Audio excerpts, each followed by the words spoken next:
Ahora, después de esta pequeña pausa, vamos con la doctora Sandra García y vamos con el tema que se llama disfunción sexual masculina.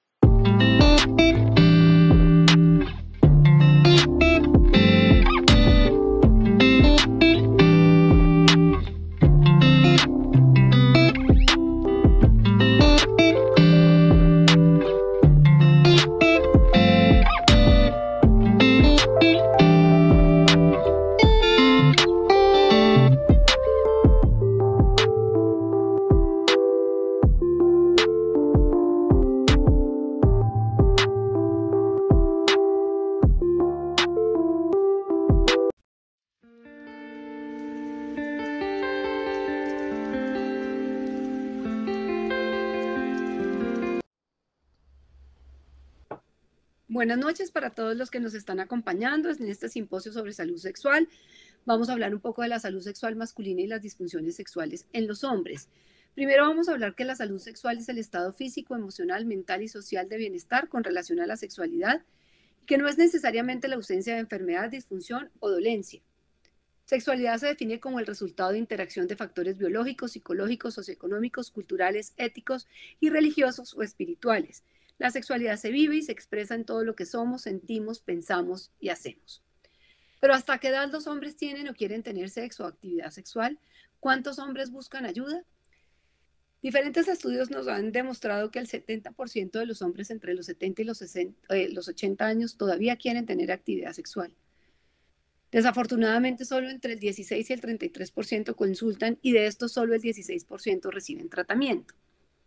Se ha pensado siempre que la actividad sexual con la edad disminuye, pero lo que nos ha demostrado los diferentes estudios es que la actividad sexual en parejas mayores de 70 años aumenta casi hasta un 70% en hombres y en mujeres casi hasta el 60%.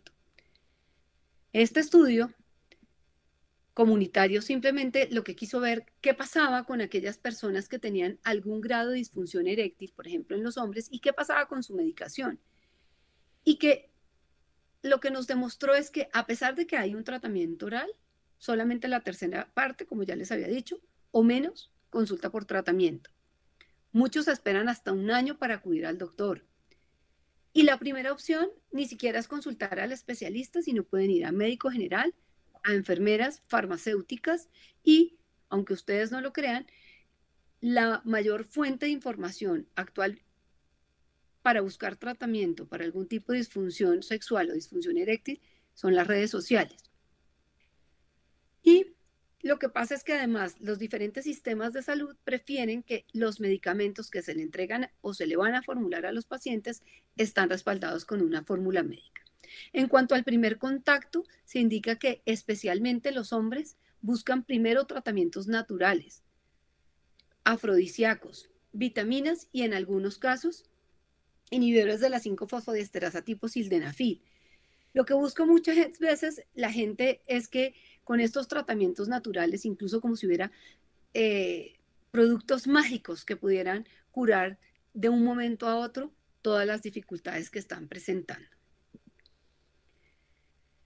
¿Qué se sabe con respecto al personal de salud y la sexualidad y cómo se abordan a los pacientes? Cada vez más preguntar acerca de la sexualidad de los pacientes es una baja prioridad para el personal de salud y el personal médico, especialmente cuando los hombres son mujeres mayores o los hombres son mayores. Y esto puede tener que ver con lo que falsamente creemos que con la edad disminuye la actividad sexual. Las creencias son muy importantes, no solamente en los pacientes, sino en el personal de salud que va a abordar esto. Y, por supuesto, la manera de ver la sexualidad ha cambiado. En esto también tenemos que ver que cada vez más hay más mujeres, incluso si uno ve en las escuelas de medicina, la población de mujeres es mucho mayor que la población de hombres. Y estas diferencias de género en los médicos hacen que también sea un poco difícil abordar el tema. Muchas veces es más difícil para las mujeres preguntar a los hombres acerca de su función sexual. Solamente el 15% de los médicos generales preguntan por este tipo de, digamos, dolencias o disfunciones sexuales. El 84% de los pacientes preguntan cuando tienen diabetes mellitus, porque sabemos que la diabetes mellitus afecta muchísimo la función sexual, tanto en hombres como en mujeres. Y entonces, cuando ya se ven muy afectados, digamos que esta puede ser una de las razones por las cuales los pacientes consultan. Pero el 76% de los médicos no consultan las guías con respecto a las disfunciones sexuales y el tratamiento. Y se sabe que el 70% de los pacientes quieren que sea el médico que aborde primero el tema de la disfunción eréctil. Pero aquí tiene que ver mucho con las dificultades personales de la gente que está atendiendo, digamos, de los médicos. Sus propias creencias, sus propias dificultades, sus propias incluso disfunciones, hacen que las personas se sientan muy incómodos a hablar del tema. Siempre se piensa que cuando hablamos de sexualidad o de algún tipo de disfunción sexual, estamos como metiéndonos en la vida privada del otro. Y realmente lo que está esperando y lo que están esperando nuestros pacientes es que la mayoría de los que nos dedicamos a esto o incluso el personal de salud en general aborde este tema. Pero es importante que hablemos de la función sexual y sepamos que esto es un proceso muy complejo que tiene que ver con el cuerpo, la mente y las relaciones interpersonales y que está muy relacionado con los factores socioculturales. ¿Cuáles son las fases de la respuesta sexual, tanto en hombres como mujeres? En general y en especial en los hombres, aunque inicialmente en las mujeres también se ha descrito este tipo de respuesta sexual como de manera lineal. En las mujeres ahora también se habla mucho de una respuesta sexual más circular, que aplicaría mucho más a la conducta femenina que a la conducta masculina y por eso seguimos aplicando esta respuesta lineal. ¿A qué nos referimos con lineal? Es como si tuviera ciertos escalones, ¿no? Como que primero está el deseo, después pasamos a una fase de excitación donde tenemos la erección y después tenemos la eyaculación y el orgasmo, que después van a acompañarse de una fase resolutiva en esto. En cuanto a la función eréctil, que es una de las partes importantes dentro de la respuesta sexual, sabemos que es un evento neurovascular donde influyen muchísimo los aspectos psicológicos y hormonales. Sabemos que la anatomía tiene dos cuerpos del pene, digamos de la anatomía genital masculina, y el pene está compuesto por dos cuerpos cavernosos, un cuerpo esponjoso que es este tejido que rodea la uretra y cada cuerpo cavernoso e incluso el esponjoso están rodeados por unos tejidos muy especiales que se llaman túnica albugínea. Pero la túnica albugínea de los cuerpos cavernosos es mucho más gruesa y tiene además dos capas distinto al cuerpo esponjoso. Y lo que buscan estas dos capas es al distenderse, cuando se da un aumento del flujo sanguíneo dentro del pene, estas dos túnicas se distienden y hacen que se produzca la rigidez durante la erección.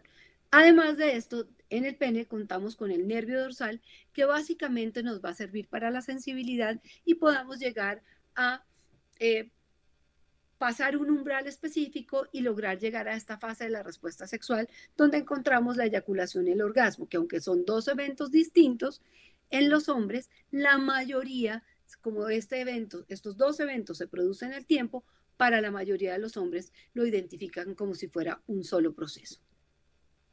Pero hablando ya de disfunciones sexuales masculinas, vamos a definir primero qué es una disfunción sexual. Es la dificultad o imposibilidad del individuo de participar en las relaciones sexuales tal como lo desea. Y son las alteraciones tanto del deseo sexual que se asocian con cambios psicofisiológicos que van a caracterizar esta respuesta sexual y causan dificultades interpersonales entre hombres y mujeres. Dentro de las diferentes disfunciones sexuales masculinas tenemos las disfunciones eyaculatorias y del orgasmo, el trastorno del deseo o de la libido, que también se conoce como un deseo sexual hipoactivo, y disfunción eréctil, donde tenemos pues los problemas de erección. La eyaculación tiene dos momentos. La eyaculación en una de sus primeras fases, conocida como emisión, es cuando el semen o la esperma pasa a la parte más posterior de la uretra y en este momento la podemos inhibir voluntariamente. Y la eyaculación como tal es ya la expulsión de este semen a través del orificio que se encuentra en el glande, por donde también sale la orina, cuando hay un proceso de micción. Este reflejo, cuando ya se da este paso de eyaculación y va a salir a través del meato uretral, es un reflejo incontrolable y ya no lo podemos parar. Ya no podemos inhibirlo voluntariamente como pasaba en el momento anterior. Y generalmente, como les decía anteriormente, se acompaña con la sensación de máximo placer, que es el orgasmo. En cuanto a las disfunciones eyaculatorias, tenemos la eyaculación rápida, que son aquellas eyaculaciones que ocurren siempre antes o aproximadamente a los 3 minutos después de una penetración. En la mayoría de los estudios encontramos que se realizan en parejas heterosexuales, pero esto también aplica cuando hombres tienen sexo con hombres, por ejemplo, o cuando también hay penetración no solamente vaginal, o también hay penetración anal. También se puede definir como la inhabilidad para retardar la eyaculación en todas o casi todas las penetraciones vaginales o encuentros sexuales o antes de que la persona lo quiera hacer. Va a tener además consecuencias personales negativas, tiene estrés, angustia y frustración. También tenemos que definir que la eyaculación puede ser de toda la vida o quiere decir desde que empezó su actividad sexual, y ahí el tiempo, según los estudios, lo catalogan como de 1 minuto. Pero cuando ya la persona, digamos, ha logrado controlar, cuando esta persona quiere, este tiempo eyaculatorio y empieza a disminuirse, ya es cuando aplicamos el tiempo correspondiente a los 3 minutos. Esto trae consecuencias negativas, estrés, angustia, frustración, alteraciones en las relaciones de pareja y hacen que las personas tengan ansiedades y unos pensamientos negativos antes de la actividad sexual, como pensando, oiga, otra vez me va a pasar, voy a volver a tener una eyaculación rápida. Y es importante que le contemos a nuestros pacientes que esto varía en cuanto a su prevalencia en el transcurso de la vida y puede encontrarse entre el 5 al 40% de aquellos hombres que tienen una vida sexual activa. Sin embargo, tiende a mejorar con la edad, a diferencia de otras disfunciones sexuales como la disfunción eréctil, que tiende a empeorar con la edad. La disfunción rápida además está muy asociada con la frecuencia en la actividad sexual. ¿Qué quiere decir esto? Que si tenemos una actividad sexual que está muy espaciada en el tiempo, digamos, pasan 2 semanas, 3 semanas, meses, incluso, por ejemplo, personas que trabajan fuera de su casa, tienen mucha ansiedad de un encuentro sexual y esto podría hacer que tuvieran una eyaculación rápida. El 70% refieren que hay una disminución del placer propio de la pareja, pero como les decía, esto puede disminuir con la edad y la ansiedad también cuando digamos, estas personalidades aprenden a controlar, a manejar o han buscado además ayuda con respecto a estos trastornos y dicen, oiga, ya estoy cada vez mayor y esto todavía me está presentando, entonces vamos a buscar ayuda. Y puede hacer que las personas cuando maduran, por decirlo de alguna manera, van a mejorar este tiempo eyaculatorio. La causa es desconocida, aunque puede haber, por ejemplo, trastornos hormonales, especialmente cuando hay trastornos en la glándula tiroides, cuando hay especialmente trastornos hipertiroideos, o sea, hay una mayor función de la glándula tiroidea, puede asociarse esto a eyaculación rápida. Ahí puede haber alteraciones en los neurotransmisores, un desbalance entre la dopamina y la serotonina, o también puede haber una excitación de los nervios. Dentro de otras disfunciones eyaculatorias tenemos la eyaculación retardada o la aneyaculación. La eyaculación retardada la definimos como el retardo o ausencia persistente de la eyaculación, y también en las últimas definiciones tiene que ver mucho con el tiempo. Hablamos de eyaculación de retardada o demorada cuando han pasado más de 20 minutos de una actividad sexual, donde esto produce también estrés personal, cansancio en el paciente, pues en la persona que lo está sufriendo y en su pareja, y puede acompañarse o no del orgasmo. Tiene una prevalencia del 3 al 4% y en eyaculación se define como la ausencia de la eyaculación de manera persistente. Y anorgasmia es la ausencia de sensación de orgasmo y afortunadamente tiene una prevalencia muy baja, varía entre el 0 al 3%. En cuanto al desorden del deseo sexual o deseo sexual hipoactivo o baja libido o bajo deseo, tenemos que tener en cuenta que debemos identificar si esta es una disminución del deseo en general, digamos, como con todas las personas, o simplemente es selectivo, simplemente con la pareja. Se define como la condición que se caracteriza por la ausencia o disminución notoria del interés hacia la actividad sexual, con disminución en la frecuencia en esta actividad sexual y también una disminución en este deseo por la actividad sexual. La prevalencia varía entre el 5 al 28% de los casos.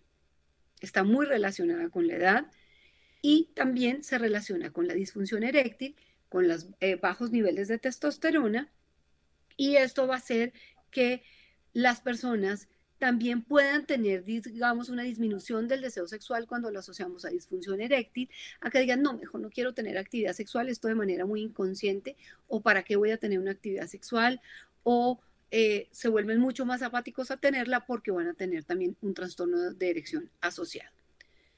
Cuando hablamos también de síntomas relacionados con niveles bajos de testosterona, encontramos que las personas pueden además presentar fatiga, depresión, alteración del estado de ánimo, disminución del vello corporal, disminución de la masa muscular ósea y disfunciones sexuales como la disfunción eréctil, no respuesta al tratamiento oral con los inhibidores de la 5-fosfodiesterasa y alteraciones en el orgasmo.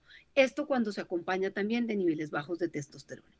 Pero entrando en materia en cuanto a la disfunción eréctil, Lumière en 1965 hizo esta consideración, y es que dice que el hombre considera su enfermedad como una vergonzosa merma en su masculinidad y eso lo hace retraerse y no consultar. Gravísimo error que puede costarle muy caro y hacer degenerar en un mal incurable una simple anomalía de fácil curación. La disfunción eréctil se define como la inhabilidad persistente o recurrente para lograr y o mantener una erección suficiente para la actividad sexual. Esto va a causar realmente una angustia, una disminución en el autoestima y en el amor propio en los hombres. Las causas pueden ser orgánicas, psicológicas, va a tener unas implicaciones emocionales, como les estaba diciendo. Estas causas pueden ser mixtas, pero además los va a llevar a un compromiso psicosocial muy importante, donde va a haber un estrés que va a afectar la calidad de vida, como les decía, bajando la autoestima, perdiendo el amor propio y llevando en general a un inadecuado funcionamiento social, causando dificultades interpersonales y también con la pareja. Y lo que pasa es que nos va a llevar a un ciclo erección-disfunción. Entonces, si tenemos aumento de la frustración, de la ansiedad, va a ser que haya más liberación de adrenalina, se pierde la rigidez, hay una corta duración de la erección y las personas van a intentar hacer una penetración, pero entonces no se da la rigidez, hay más barreras psicológicas, hay un esfuerzo consciente. Y esto va a hacer que cuando se descarga la parte adrenérgica, o sea, hay más adrenalina, se pierde toda esta relajación del músculo liso y del endotelio y se pierde la erección. Se estima que en el mundo más de 100 millones de personas presentan algún tipo de disfunción eréctil. Cuando hay más de 40 años, hasta un 50% de la población va a padecer algún grado de disfunción eréctil. Y se espera que más o menos en el 2025 en el mundo haya más de 322 millones de personas. Hay un estudio hecho en Colombia, Ecuador y Venezuela que encontró que 1 de cada 2 hombres mayores de 40 años presenta algún grado de disfunción eréctil, más o menos el 34%, después de los 40 años puede tener una disfunción eréctil mínima y un 20% de moderada a severa. En el 2009, los urólogos en el Hospital Universitario del Valle encontraron que la prevalencia de la disfunción eréctil con los diferentes factores asociados incluso era tan alta como el 66%. Pero aquí, ¿qué es importante tener en cuenta? Y es que necesitamos tener una vida sana para poder evitar o controlar. Y si en algún momento llegamos a presentar cierto tipo de enfermedades, controlarlas y mantenerlas, digamos, en muy buen nivel, por ejemplo, la diabetes, las enfermedades prostáticas, las enfermedades vasculares periféricas, las enfermedades cardíacas, las hiperlipidemias como el colesterol alto, los triglicéridos, la depresión y la hipertensión van a aumentar el riesgo para que tengamos disfunción eréctil. O sea, todas estas enfermedades crónicas que si logramos prevenirlas o tratarlas a tiempo y mantenerlas estables, van a hacer que este riesgo de disfunción eréctil sea menor.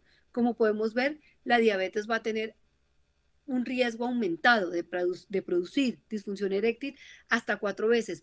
Hay estudios que hablan hasta de un riesgo mayor de 6 veces para lograr, para tener disfunción eréctil.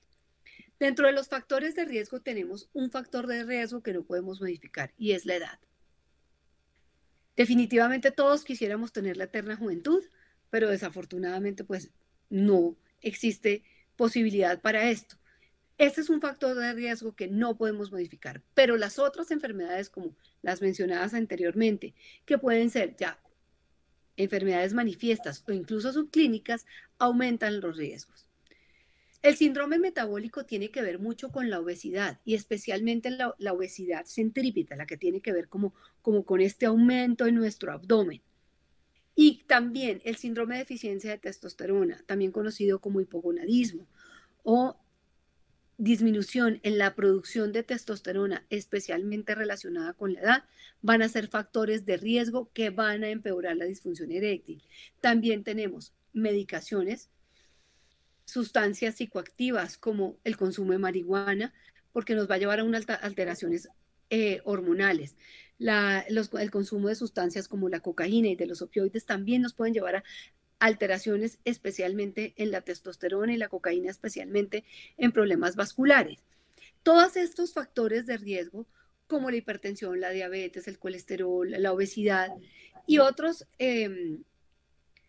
hábitos que no son favorecedores digamos, tener una buena salud endotelial, como el cigarrillo y el licor, van a hacer que se produzca una arteriosclerosis y nos lleven este estilo de vida negativo a empeorarnos la disfunción eréctil. Sabemos que el ejercicio es protector, sobre todo si hacemos regularmente 20 minutos a la semana, por lo menos 3 veces a la semana.